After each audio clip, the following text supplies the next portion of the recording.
Hello, everybody. How are we today? My name is Fabian Chigoya. And my name is Stephanie Firminger, and you are listening to Chaminger, Becoming Exceptional. And this is my 3 cents about hashtag ABI. Always be improving. Welcome back to my 3 cents by Chaminger. Thank you for joining us as we continue our previous discussion on the journey to becoming exceptional, since this is a multi-part episode. If you have not watched the previous segment, we highly recommend it for context, but feel free to continue and experience the valuable message delivered in this episode regardless. We appreciate you. We hope you enjoy listening to our 3 cents. Perfect statement right there to transition to this next point. Skipping. What does that mean? What does that involve? And I want to talk about something where it's like progress in 1 year. I think everyone should look back at the end of the year on New Year's. How far have I come in 1 year? The reason why I bring this up because obviously it's going to be probably hashtag and branded and all this stuff soon, but a Fabian year is impactful. I change a lot in 1 year. I grow a lot in 1 year. I accomplish a lot in 1 year. I do a lot in 1 year. I guarantee you, if people are watching this that knew me when I was 21 and now I'm 29, they're like, oh my God, look at you. 8 years, baby. 8 years. Think about what you guys have done in those 8 years. The sad reality is, I guarantee you, a lot of those people that are watching me, if they did get access to this eventually, they're probably in the same spot that they were 8 years ago.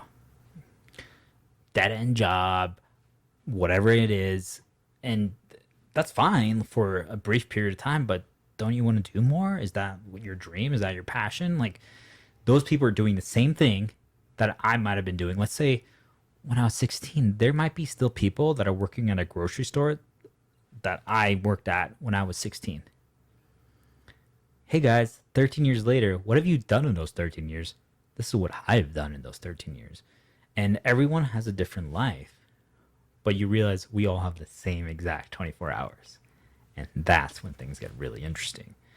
But I will say we do need grocery store workers, so it's okay if you're in that job and there may be a lot of reasons why you can only do that job. Maybe it's the hours, or maybe it's you have a family and that's really all that you can do at the time. So there is something to be said about needing those people in those positions.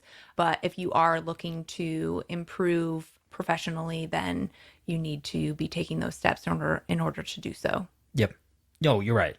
And I mean, people will eventually always fill those positions because, They're entry level positions and anyone can get them. yep. Yep. But there is value to people that do them. And we need you guys as evidence during the pandemic. So I will say thank you because seriously, I wouldn't have the balls right now to be working in a grocery store every day where you're exposed to so many people that might not even be wearing masks. So. Yep. But going back to where I'm like, what happens if you skip steps?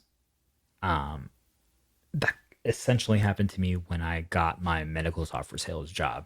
I had not done B2B sales before, and this is a job where most people had like 7 to 15 years of experience. I was used to B2C, which is the business to a customer, which is harder in the sense of it's pure selling, but there's certain things and rules and regulations that you learn and contracts in a business to business environment that are not relevant to customers. So all of a sudden you have to learn all this. Now, that is where I thought I knew, let me phrase that, I knew that I was the best salesman around pretty much. Like everyone said it to me.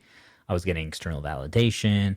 I knew I was convincing people that were like, yeah, sell me, man. I'm a top sales rep at this company. You can't convince me to get a timeshare. And then 20 minutes later, he's like, oh my God, man, let me reference you to my boss. You just convinced me. He's like, you're good. And that's so validating. And I knew that I knew what I was doing.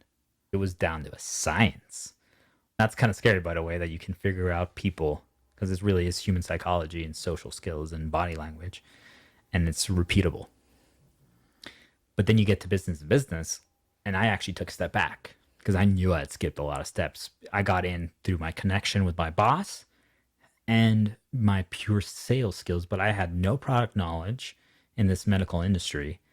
And I had no idea about the business to business rules and workflows and process. Like, what now, have to go like knocking on doors or calling people or emailing customers. And like, it was different before because I had access to people that were walking by. You have to stop them as they're walking by, which is harder, but it's a completely different game.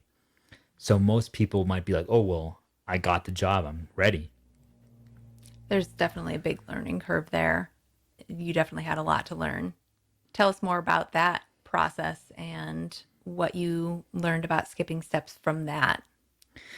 I learned that even if you are that confident, sometimes you got to take a step back and just be like, time to learn from others. So I zipped it. I was basically the silent protagonist that didn't say anything but observed during training class, everything. Like, I mean, I'm sure eventually this guy's gonna watch it, but one of the guys that was in the training class, like, he was giving me like random advice during our training class. I'm like, okay, whatever, man. I know everything you're talking about. I could smoke you, but I just was listening. Like, well, what's the process? And I took 100 pages of notes, and everyone made fun of me for taking notes and all this stuff. And I remember I knew it was going to be probably about 6 months to learn the product, to learn the industry, to learn the business rules. And every one-on-one with my boss, I was like, well, I just asked him questions. Well, how about this? How about this? Give me an example. How did you do it? How did you do this? How did you do this? Every rep I asked, I would ask them that. I'm like, okay. And I started comparing notes and seeing how what each person did. I'm like, okay, that has clearly worked. That, oh, no, don't do that. That doesn't resonate with my personality. About a year and a half later, when I made it to President's Club, or when I had sold that much to qualify for it, and one of the reps that was in the training class was like, dude, what? How? I always knew I was going to be there. He couldn't understand it because I wasn't bragging in the classes. Going back to our previous episode, like, I wasn't telling everyone about my skill set or who I am. I was just taking notes and learning. A lot of stuff I already knew, but I'm like, okay, it's confirming my knowledge. But I was improving. So this guy already had like 15 years of experience doing business sales, and in the same time frame, where was he at, and where was I at? It's like, how did you do it? What was your secret? What was your trick? Did you have like a secret thing? And I'm like, I just made connections internally. There's a lot more to it, but they couldn't comprehend. I put in the work. I learned every day. That's how it's done. That's a perfect example. And thank you for sharing that example because we love your examples and your stories. Yeah. I do want to talk about a few things. There are stories related to them, but they're relevant to this topic. It's going to be obviously a little longer of an episode because of this. I want to talk about a topic that really resonated with me regarding always improving. It's just being aware that you can think differently.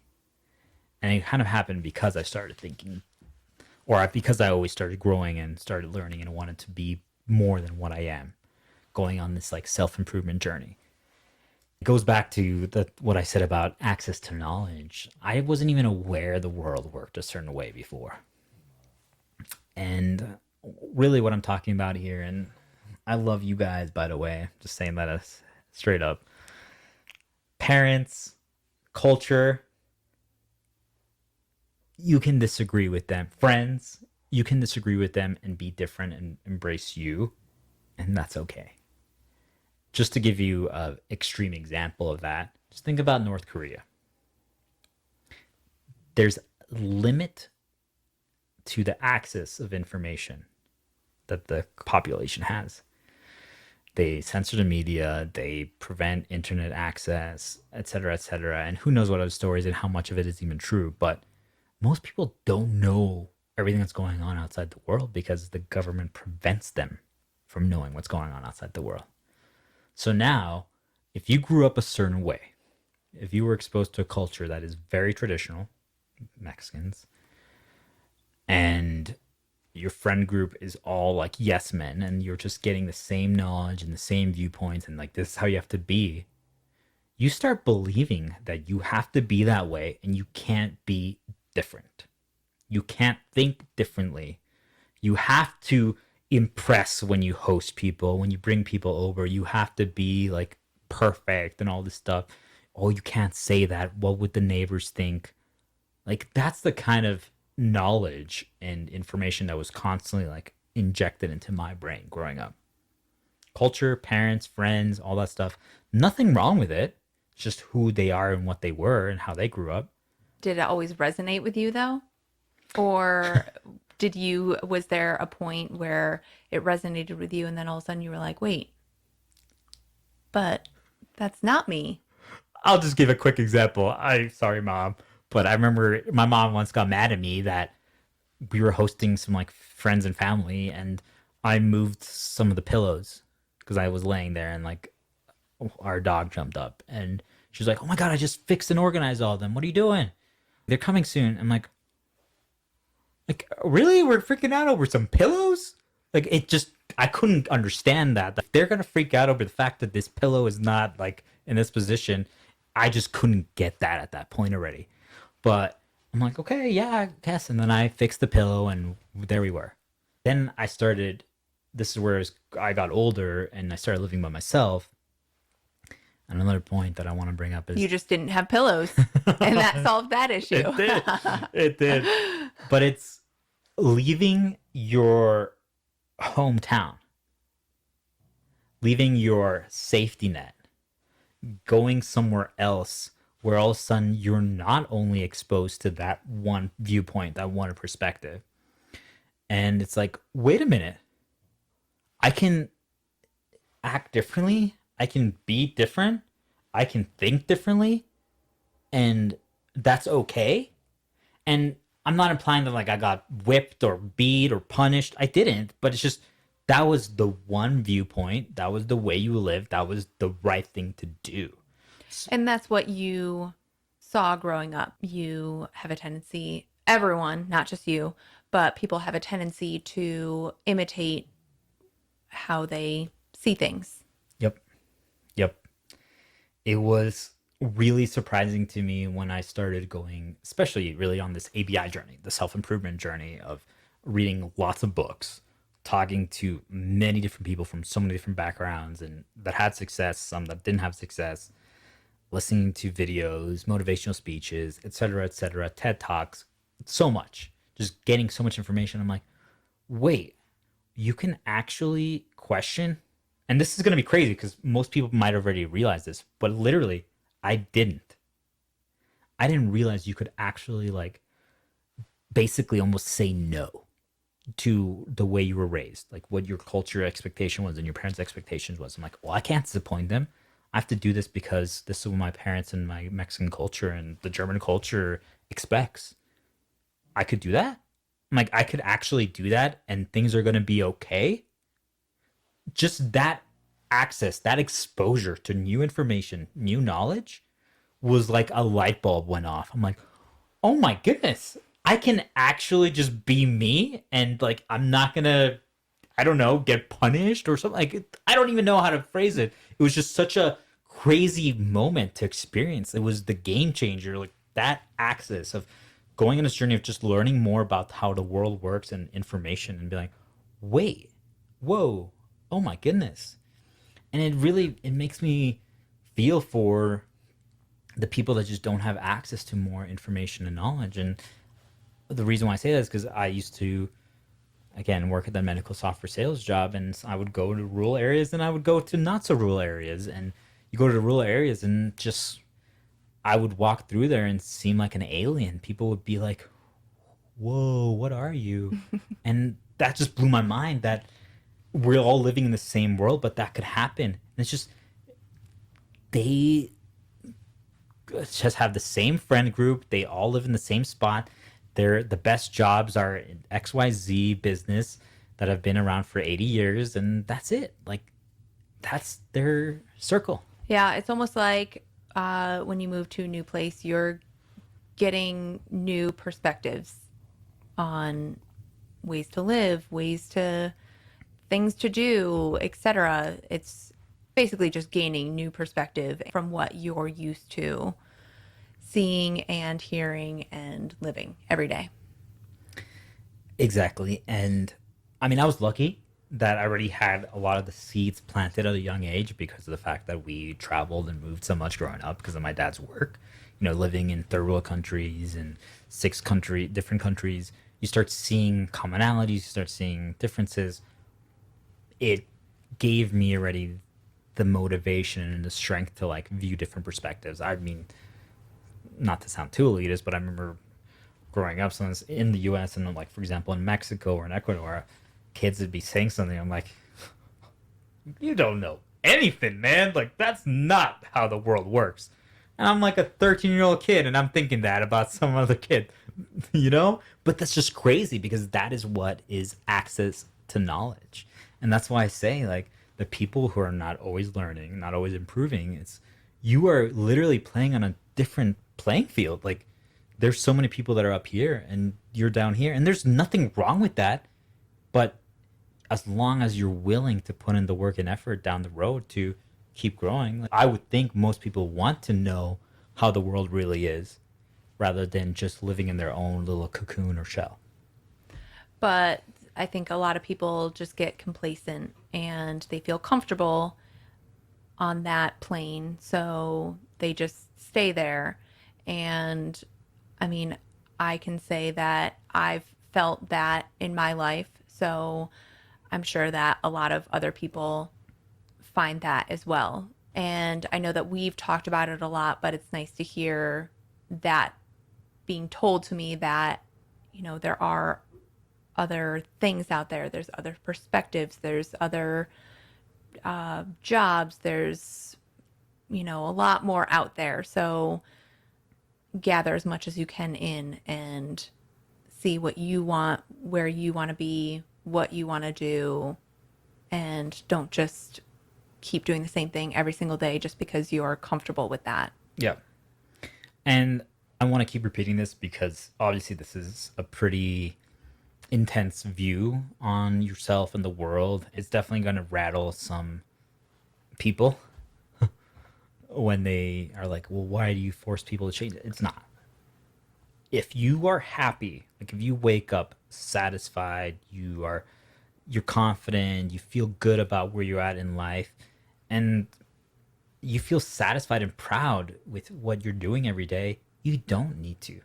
It's not something that everyone needs to do, but it's something that I highly recommend everyone needs to do because yes, there might be a dark period after you start going down that journey where you realize, oh my God, everything I knew is almost like a lie. There's so much more out there. That's pretty hard when, I mean, not to get into like any like old school medieval religious debates or like when certain countries went and conquered and um, imperialized other places, but it's like, whoa, we know nothing. It's a culture shock. It's almost like an identity crisis. So, again, not everyone needs to do this, but I find that if you are willing to do it, most people do want more in life, and you can get more. It's just going to be maybe a 1 year of struggle and hard work, but is that worth it for another 70 years of amazingness? I say yes. Well, I think that's a great lesson that if you want more, you can get more. Just that sentence. If you want more, you can get more. 100%. So I think that everyone just needs to remember that and just figure out where you need to go, what you need to do in order to get there. I know that is a little difficult, but again, as you said, there might be a dark period or a learning curve, etc., in trying to chase after your goal, but it is obtainable. Yeah. One of the key things I would say to starting that process is giving yourself permission to change and permission to grow. Because I did not know that I could change that much. I mean, I think part of the problem is that you surround yourself, again, going back to like your friend group, and it's kind of like your identity. You kind of become who you surround yourself with. Your network is your net worth, right? All those stereotypical sayings. And you almost feel bad leaving them behind. It's weird, but I mean, I'm sure many people can relate. I'm sure you can relate, but there comes a point where all of a sudden, like, after a year or two, you're still with the same person and they're exactly the same. And you might be still similar. You're still interested in whatever that is. Maybe it's a drinking buddy, but now you're also doing 10 other things other than just drinking every weekend, right? And you talk to them and it's like, oh, all I want to talk about is the latest beer or the latest tequila. And that's cool. But let's talk about that for 30 minutes and then let's talk about, what are your thoughts on XYZ, right? Well, I think that relates back to your story earlier about your gaming community. Like, you know, when you first started that, it may have been the shiny new toy that was, oh, I'm so excited for this. This is so much fun. And then you start growing and then you start veering away from that or start bringing up other things, etc. And then they're like, well, what, what are you now? You were never like this before. So I think that really ties nicely back to Yeah. that topic. There were people multiple times through my life. I mean, again, sometimes it was those gaming people. Sometimes it was just even people that were in successful positions and jobs and they saw me grow and they're like, well, you're not the same person you were a year ago. And I'm like, they were doubters. They almost were haters. And to those people, I say, you didn't know me. And most people, that's really what it is. They didn't know you could do that. I was learning, I was growing. I mean, I'm half your age. Why are you saying what I can and can't do? That just is one of the things that those people, don't listen to them. Do your thing, try it out, and see what happens. That's my advice to that. I have accomplished things that so many people have said you could never do it. Oh, you should go for this. You should settle for this. I mean, if I listened to people's advice, I would have never moved to Colorado and got my medical software sales job. So I think it's good to listen to what other people have to say. I know that you've said this before, listen to what other people have to say, but formulate your own opinion and your own thoughts because one person's opinion may not suit you properly or may not be the best advice. So definitely listen to multiple people, look up other articles like you were saying, and formulate your own thought, opinion, plan. Yep. I want to start tying this up to really more of the lesson. There's been so many lessons today. It's been an amazing talk. But I want to talk about it's okay to be unique. It's okay to be different. It's okay not to fit in. And I can say this because I'm the expert at being the weirdo. If you listen to the other shows and the other episodes, growing up and living in so many different places and always being the weird one, the kid that does not belong, or the alien, basically. It's like I would always try to fit in. I would change my things. Like, how do I want to change how I talk? Do I want, etc. And I again think back to Colorado and how everyone that moves here wants to be a skier, have a golden retriever, a Subaru, and drink craft brews, even if they never drank in their life. There's an okayness to trying to fit in and grow your circle, but at the same time, like, you need to be you. And that was something that always be improving made me realize, it like opened my eyes to it, is that that's what really confidence is loving yourself and loving your uniqueness and your quirks, because that's what makes you you. That's why I'm so confident, because I know that I'm different than everyone else and no one else has the knowledge and the stories and experiences that I had growing up. The fact that I can share that and talk about those things puts me at a level above so many other people. Yeah, I'm weird as heck compared to so many other people, especially Americans, but that is what makes me amazing. And that was one of the biggest lessons that I learned from always be improving and learning, is that I'm like, whoa, my uniqueness is actually my strength, my quirks, my different looks, my whatever, the way my voice sounds, my laugh, like all these things that make me me are actually the things that I should embrace and celebrate, not try to change. And once you have that perspective, you win. Again, such a valuable lesson, especially for anyone going through a weird phase in their life, but just really for anyone. I mean, think about musicians. A lot of the really successful ones are the ones that are unique. I mean, think about Lady Gaga. She's I have no idea what song you're singing, but we'll go with it. Just think about all of her crazy looks that she does, and just remember that what is unique and different about you can be your strength because other people embrace them. And when you embrace it, that makes it your strength. And I think this is something we need to talk about more in another episode because this has already been an amazing talk. And I appreciate you so much for not only embracing it, but the banter. Learning that other people struggle with these same ideas and thoughts was really probably the last lesson that I learned from this increasing my knowledge and like always learning and improving. I'm like, wait, what? Other people are also insecure? Other people haven't figured it out? Other people are going through the same stuff. It's not just me. And then like hearing it from other people that are like, you know that you're like so far ahead of everyone else here, like especially at the medical software sales job. When I started hearing people say, you know that you have things more figured out at 28 than a lot of these 40 to 50-year-olds. I'm like, what up? And I got 12, 13 years to go still or more. Think about it. If I'm already at this point at 28, where am I going to be at 40 to 50? And I'm worried and freaking out. And these guys are going through the same stuff. They're just better at faking and hiding it. Especially because, I mean, there's benefits to it, but there was this big push of, fake it till you make it. So all these people are like secretly struggling, but they don't show it or tell you. Once you find out that they do, you're like, whoa. Even people in powerful, successful, appear successful positions, they're going through that stuff. You're like, wait, it's okay for me to do that too. And that's really the thing. This is a journey.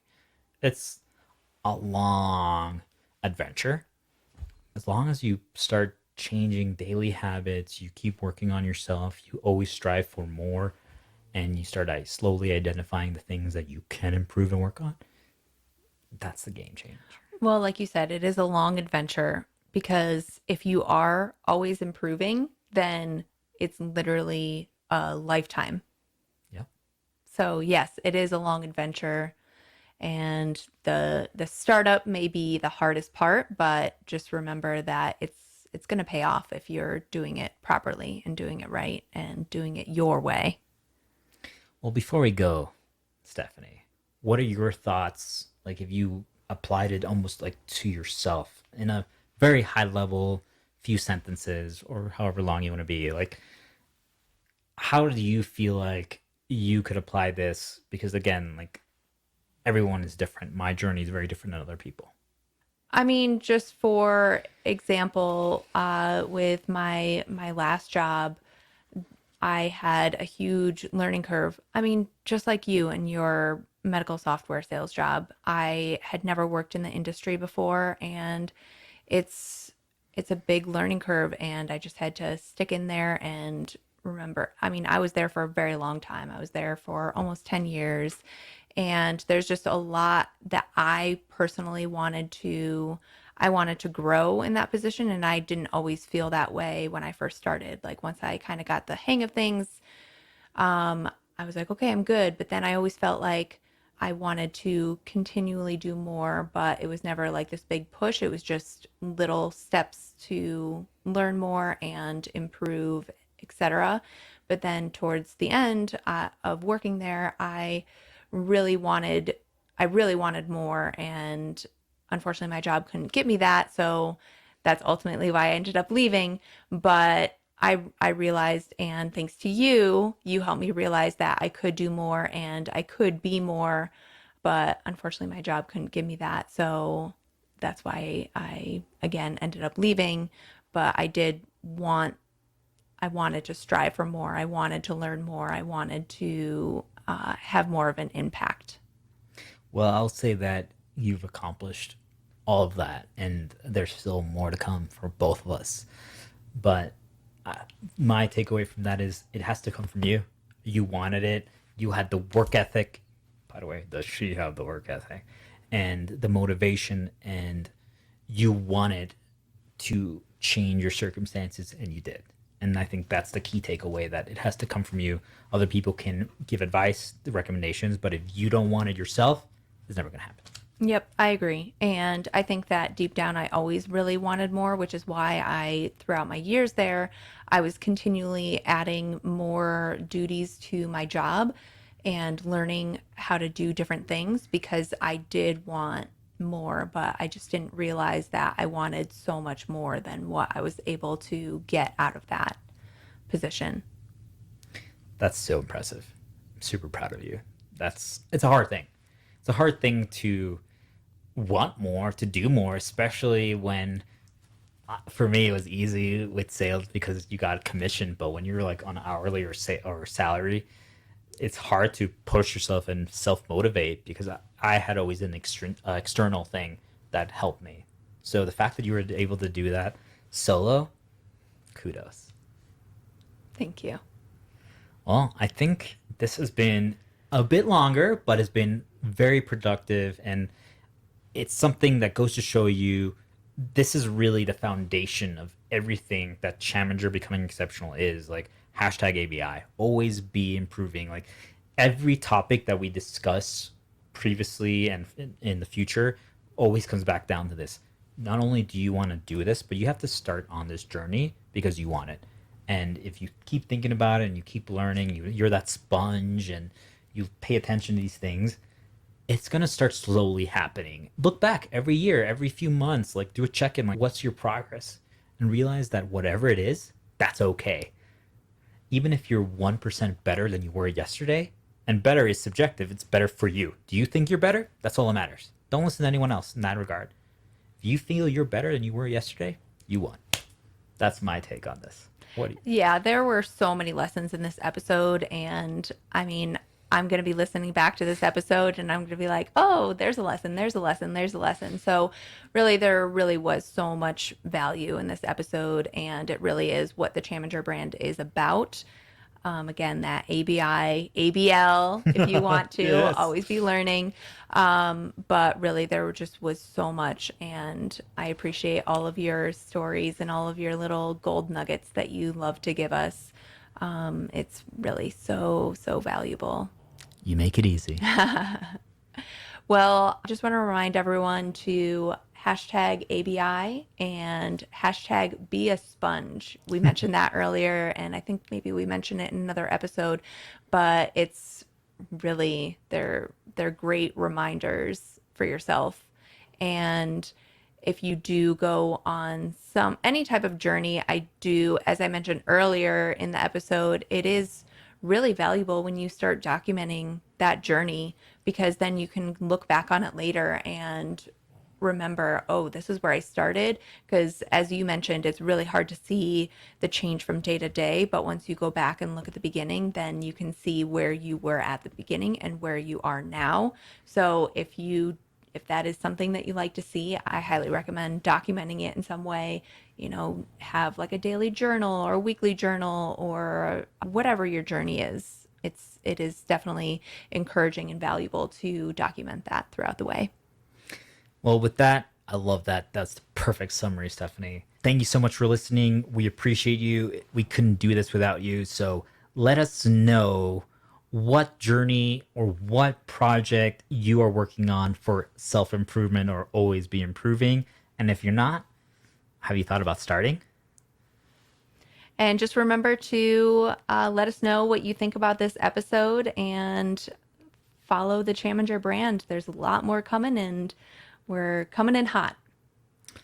See you next time on My 3 Cents.